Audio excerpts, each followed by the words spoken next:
So what her argument was about why she should be immune is because she, in fact, was a legislator, because by changing that language, she had, in fact, engaged in legislation. She made that her argument? Yeah. Yes, she was using her crime as evidence of her innocence, which is, that's about as absurd as you can get, you know.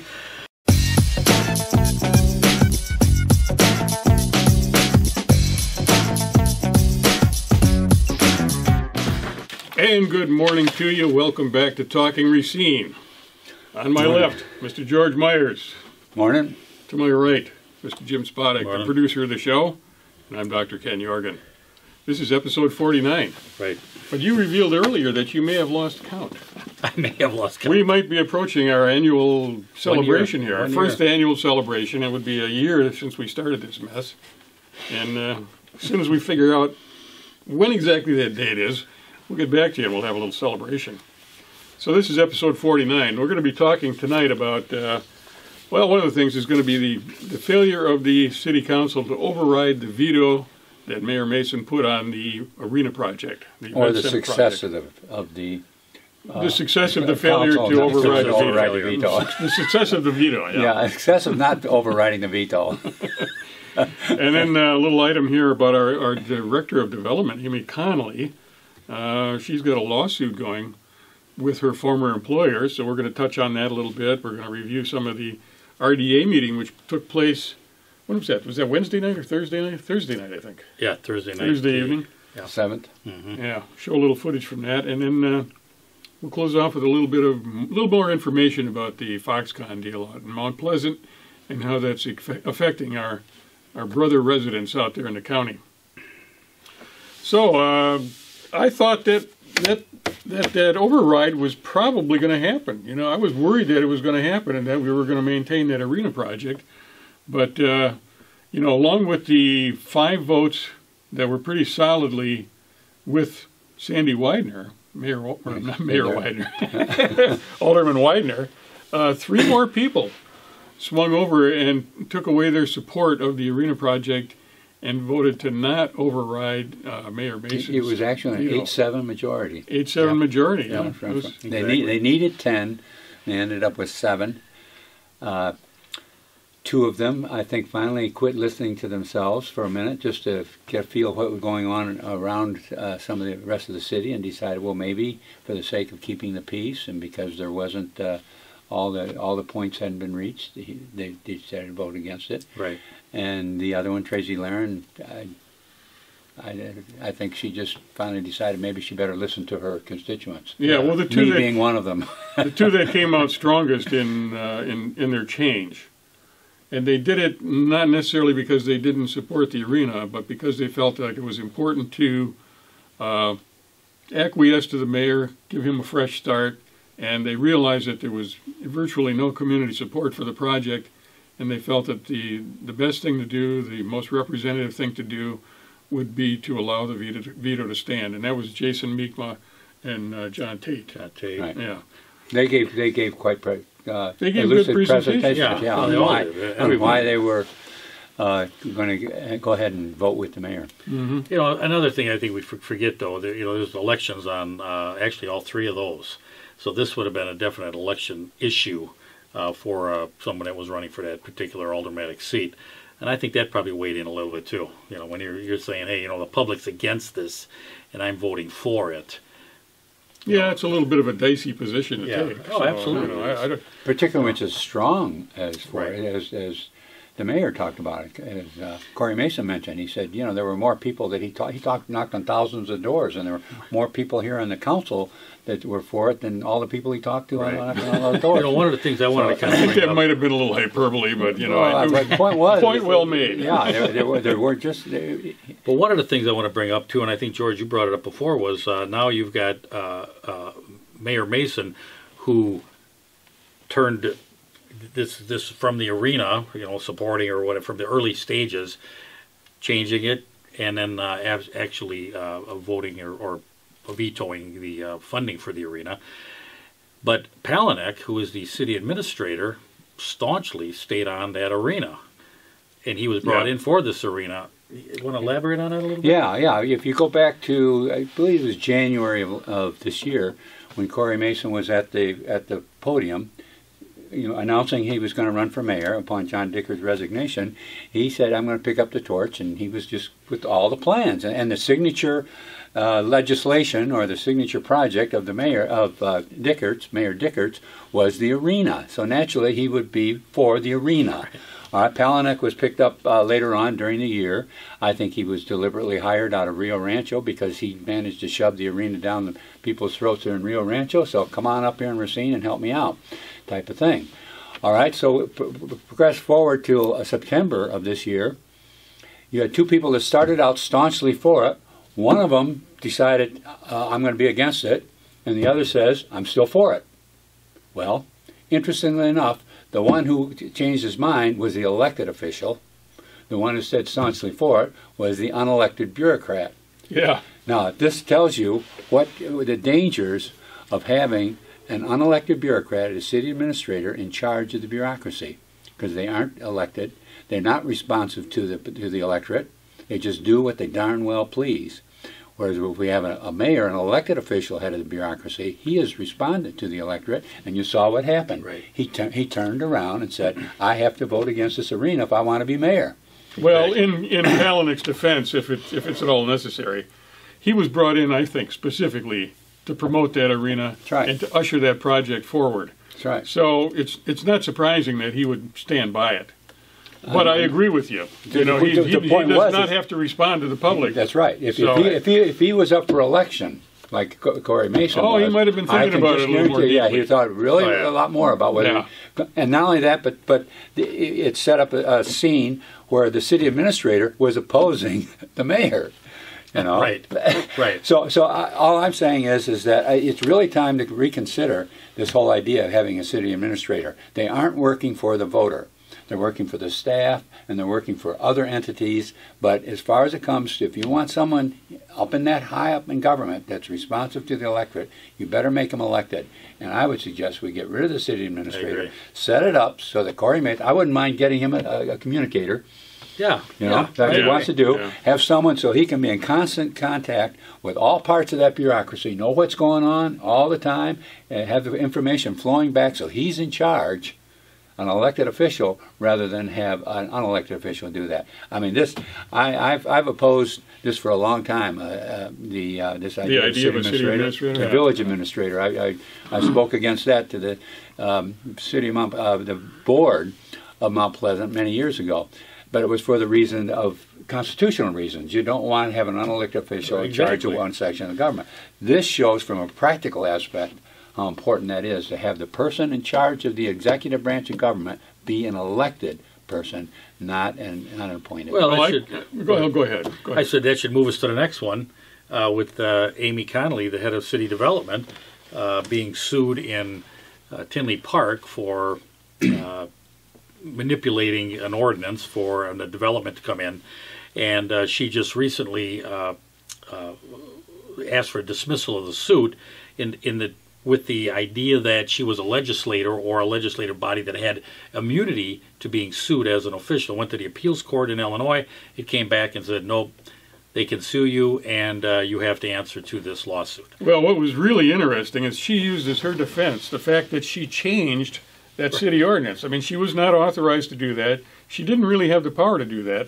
She did it rather surreptitiously. It was included in some other things that were voted on by the city council, the board of trustees, whatever they have down there.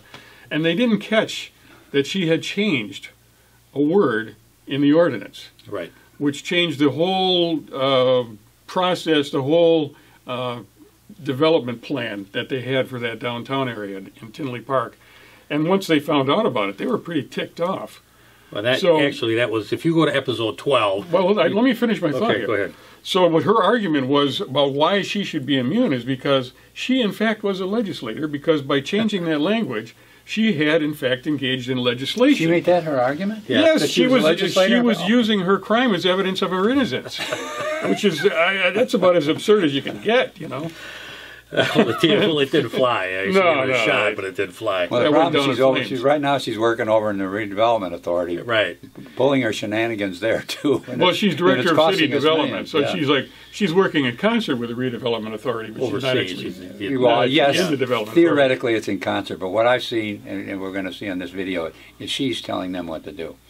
Well, Dickert brought in Palahniuk and Connolly to work on his agenda, on his vision.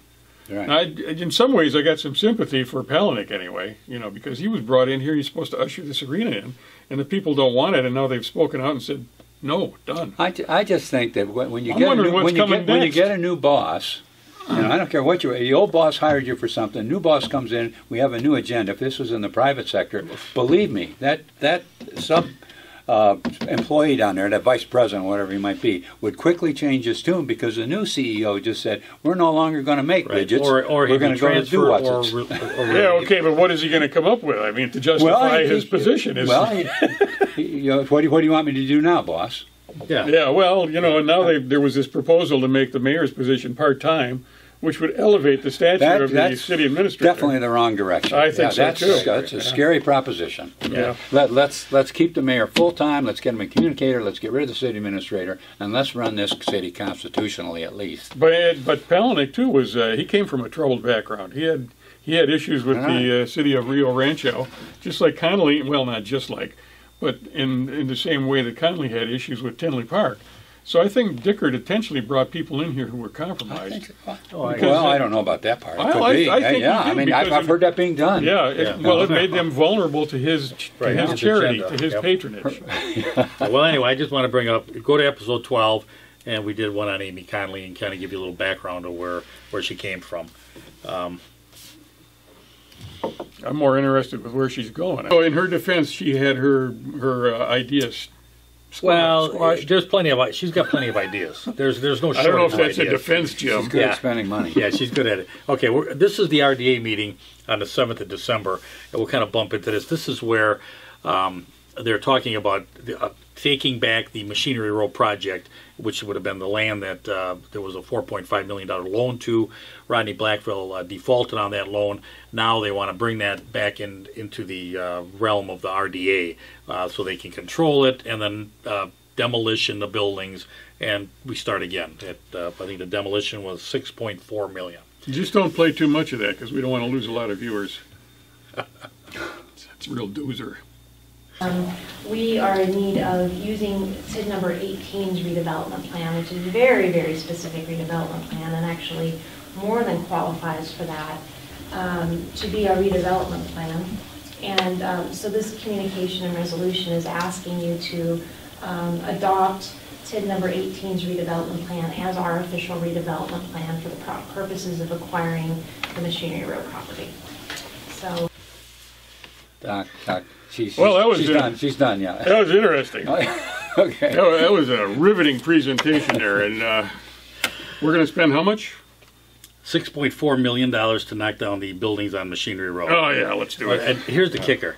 You're going to bond for it, meaning you're going to borrow the money. Borrow money to destroy something. That's amazing. Now look at what you're going to have left to pay those bonds off. A nice piece of vacant land. Yeah. Contaminated. Yeah. We'll get to that in a minute. Not collecting any taxes on it. Yeah. I suppose grows grass. Maybe you can sell grass. We'll grow weeds down there, just like we do over at the Racine Steel Casting site, Case South Works. It's quite a concept to borrow money to tear something down. Yeah. And now you have nothing to pay off the bonds. Personally, I would like to see that one large building be the home of the farmers market. Now somebody told me this morning that he had gotten a report that those buildings are sinking into the ground. I'm not sure about that. I'd like to see any engineering reports that have been done lately. It's the hurry up stuff. Yeah. Always got to hurry up. Whenever you do something like that, there's no investigation. There's no real look at it. The citizens don't have a look. The Common Council doesn't have a good handle on what's going on with this project. I don't actually believe the RDA actually has a good handle on what's going on. Those buildings look awfully square to me. I don't see, Yeah. when buildings start to sag like that, you'll see these huge cracks go down the diagonal. Right. I mean, because part of the building is going faster than the other part. When you talk about they settling, don't stay square and straight. Right. And, Well, they've been there for more than 100 years, some of them. well, they've got them on some pretty good rocks. Oh, I'll tell you what, base in there. that 920 building is a spectacular building. It really is. When you get in that building, and I've been in there, it's a spectacular building. And to knock it down would be a shame. I'd like to get a camera in there and show the folks what that looks like. Is that the one with the ball club in there? No, that was the other one. Ball Club's more of a warehouse building. It's typical warehouse of the time. Yeah. But the other one, I think it's the 920 water. That's the plow works. Okay. That's the plow works. That's what he made the tractors, the actual case tractors and the thrashing machines, and that is a spectacular Wouldn't building. that be a perfect segue to go from a plow works to a farmer's market? There's a lot you can do with that You building. stay in the agricultural realm there. There you go. All right. We're going to go back and see a little bit more. Nice connection. Oh, we're going to watch more of the RDA meeting? We are. Oh, my God. You become the owner of the land, you are liable, period. If you cause the contamination, you're liable forever and ever. But when you're an owner, you're liable for as long as you own it. So you intend to buy property that's contaminated because you want to eliminate the blight, you want to redevelop the area, that's fine and good. You need to be ready to contend with the environmental liability. If we follow the procedures that we're talking about, you'll get an exemption from the liability. So it's your intent to proceed and clean this up. But if we hit a landmine that you can't afford, you can defer that expense until you've had the money, or you could say we simply aren't doing this. It would be legal to do that because you would have this exemption. Okay, a couple of things there. One, she's done. She's done. Oh, man, I'm so proud that we have that level of dynamic personalities standing up for our rights and our economic well-being. There was an interesting point that Connolly brought up with regards to buying property without a redevelopment plan. He said technically we can't do that. Now, I don't know. The RDA has an awful lot of properties. Yeah, so how has it been doing this without a development plan? Well, maybe that's why we've had all these failures, because they come up with a plan simply as justification for buying the property and never intending for the plan to come to fruition. Well, it's possible. I don't know. I don't know how. But there is this plan. Was it number 18 plan? Yeah, TID 18. Yeah, okay. That she says is done more than what we need for every Well, it was going plan. to have the whole machinery row, stores, apartments, and all the things they were going to put on there. But one of the things that the environmental expert here, which we're paying through the nose for, is these landmines. When he speaks a little bit more about it, but he talks about these buildings. No, be careful. Landmine. You mean a tricky situation, not an actual something landmine. that's unexpected. Not a bomb. But he talks about environmental landmines, and we don't know. And he talks about, well, we can defer that if you don't have the money to pay to clean this up. I mean, we've got 27 acres. Now you're telling me we're going to have some environmental cleanup here. This is why that arena made no sense, because we're going to stick money into an arena when you've got to go back to Machinery Row, clean this up. There may be some grants, there may be some EPA monies available, but it's got to be cleaned up. And there's relocation, and we'll touch on that later. But the relocation, this is a huge amount of money to the taxpayers again. And nobody wants to seem to talk about this. And they haven't even talked about the 300-pound gorilla in the room, which is the safety building that every once in a while gets mentioned. Right. And that's, in the neighborhood of $65 million they're estimating? That's for a new safety building? For fire and police? Yeah. Right. Huge expense. Right. So I mean, they're grabbing all of the change out of the sofa and robbing the kids' piggy bank and everything. And where are they going to come up with another $65 million? Well, that's what I mean. They talk like, we have to hurry up and get this thing put together because we have to move this forward because they're just they're all lined up at our door waiting to get this piece of property down at Machinery Row, which is an absolute ridiculous scenario to have to rush through and spend a tremendous amount of money. And then if they get into this environmental thing, which this expert says that, well, you have, the way you're set up, you don't have to do it right away. You can just delay it. Well, what if they don't have the money to do it ever? Right. See, how big of a trap is it that we're getting into with this? Are we going to be obligated to spend many more millions of dollars? and just for environmental cleanup, when we don't have to do anything with it right now. Right. There was a lot of productive enterprise going on within those buildings, and they moved a lot of businesses out, Right. chased them out because of the Rodney Blackwell thing. Well, when that fell through, now those businesses aren't ready to come back in there.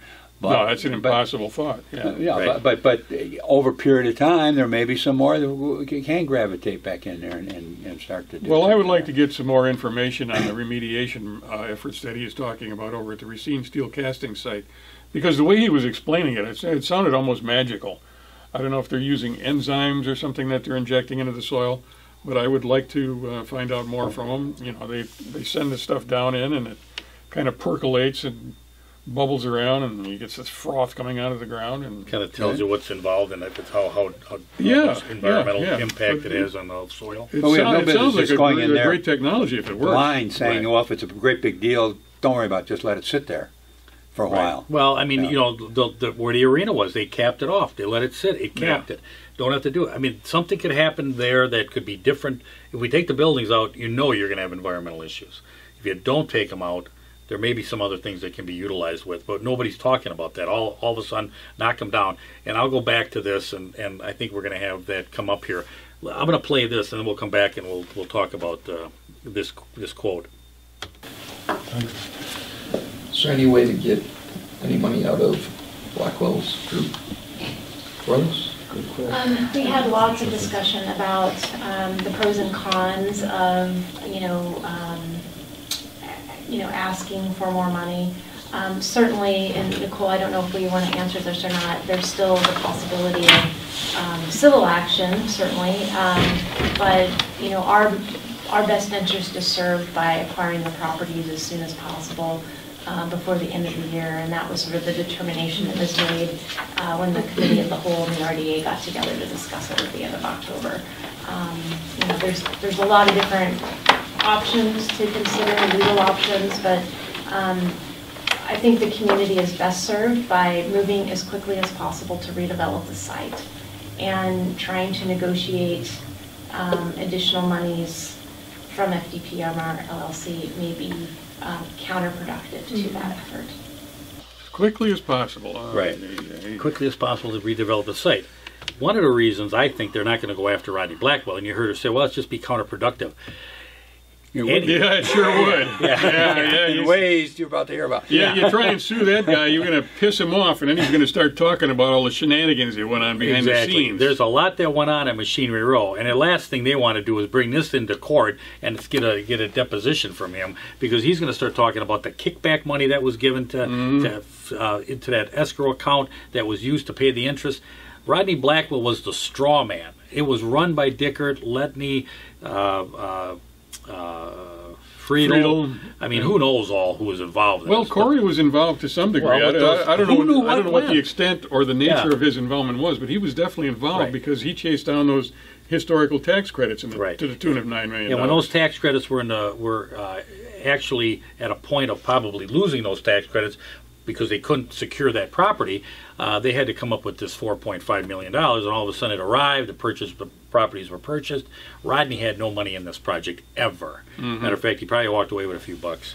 And Well, to you go would say back- a straw man. What he done, he was set up so that they could make certain maneuvers and Right. proceed the project along. So they had to say, Rodney, get in here, sit there, don't say anything. We just need to use you as a Exactly. straw man to Exactly. conduct these. So you can't go back to him and now say you owe us money. Right. Well, they're not- He's wait. going to start saying, "Whoa, Wait a second. Yeah, wait a second. Here's my real And, role." You know, this whole project is, from the beginning, was a scam, and it continues to be a scam.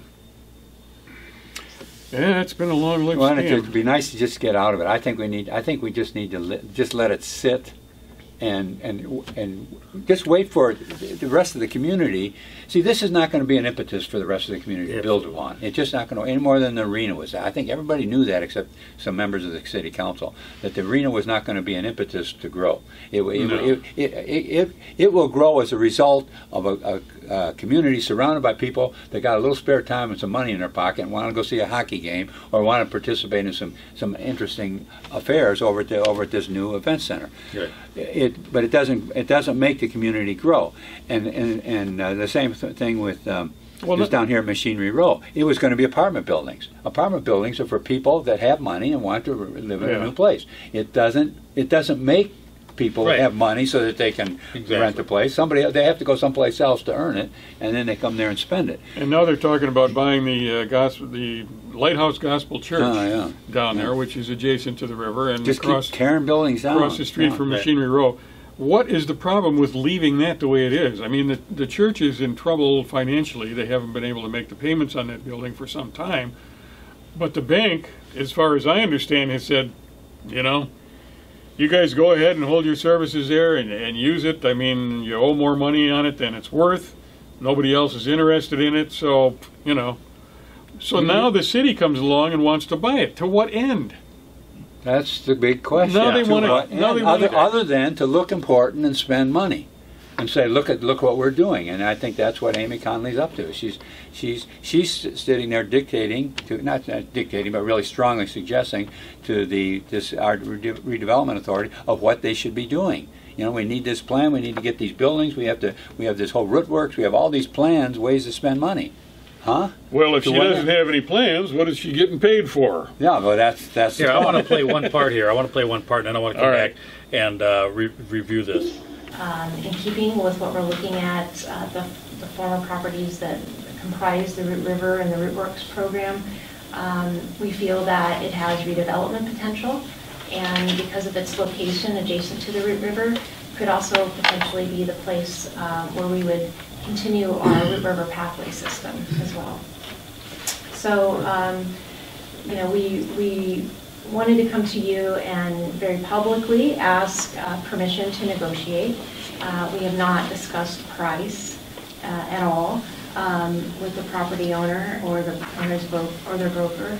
But we have done two things. We have asked for an appraisal of the property because our city ordinance does require that before the city purchases property that there be an appraisal done. And we have also engaged with a relocation expert, Terra Venture Advisors, who advises the city on relocation. Okay. See, there you are, Jim. Open and honest. Yeah. That's what you should be doing. What more could you ask for? Yeah. But here's the reason why they're open and honest, because last week, if you remember, or last RDA meeting, they were in closed session talking about this. And who showed up but the congregation from the church, the camera, a bunch of, the realtor was there. What they were talking about was going and grabbing that mortgage because the church was in trouble and maybe buying that mortgage out. And then there was no relocation and there was no purchasing, talk with the church congregation. A PR nightmare was going to happen. So all of a sudden now, well, we want to be upfront and talk and, make sure that it's out in the open and in the public. Yeah, okay. Right. Yeah, when you get caught, that's what happens, I guess. But, well, I think our final, possibly, subject is the $80 million that Racine County is now borrowing for land purchases for the Foxconn development. $80 million. And that's on top of the $764 million? No, that's part of the 760. Yeah. Part of the 764? Yeah. Right. I mean, this is their first. They had owed approximately $60 million that the county owed. Now they've added $80 million, so they've more than doubled it in this next borrowing.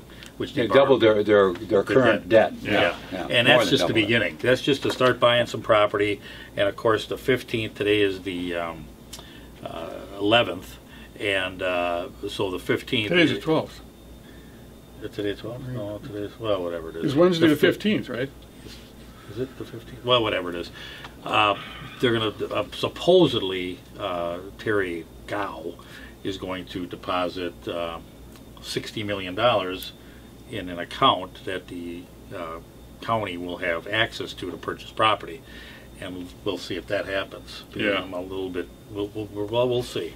Yeah, and we will. And there's some other things that are popping around. There's a suit in Eau Claire that has some implications on part of it. I think that's important, and we talked last episode a lot about the $760 million and how is it going to get paid off, and there's this huge debt. And we've been criticized as being negative. And it's not like you know, we're trying to be negative. We're just trying to be real. It's one thing to go off in this dream world and say, hey, look at all these thousands of jobs, but you have to look at it sometimes and say, at what cost? And that's what we're getting into. Now, part of that cost was going to be $100 million in a forgivable loan, and that's being challenged in Eau Claire of $1.3 million as being an illegal use of money by a TID, a tax incremental district. And this, by the way, the suing, I don't remember the name of it, but it is a private company. It'd be like we would think of the Racine Taxpayers Association as it's a private. Will, it's called on a monkey. Yeah, it's a private group that's saying this is just not the way to treat taxpayers' money. And if that goes through, then it puts this $100 million into jeopardy, and that was a key part to this whole agreement with Terry Gao, was that they were going to get this $100 million cash advance forgivable loan. So if that falls through, and now all of a sudden this whole thing gets on real shaky ground. So there's a lot to this. I don't think we're ready to say no, they shouldn't do it, but we are ready to say there are some steps that should be taken so that you fully understand the game you're getting into and have a better idea of what the consequences are if things don't work out right. Well, I put out the invitation last week. If you have ideas out there that are in opposition to our own, or facts that are in opposition to what we're presenting here, we're more than welcome to hear them. Somebody did write in and basically explain that we're full of hot air, but you didn't bring any facts. So we do research this stuff, and we try to put things out there as honestly and openly as we can. And there's a lot of people that watch this show now. Yeah, there is. So we must be doing something right. Yeah, well, because I'm sure there are people out there that are checking that actually look at facts. So the facts are really, facts matter. They matter. They really do. And there may be an error here or there, but nothing's that far out of line. And what happens usually is that they just don't like the information that's being put out, so they want to combat that because they have a different point of view, which is fine. You sure it's not personal? Tell our friends hello, good morning, and we'll see you later. Goodbye. Good morning. Thanks for being here.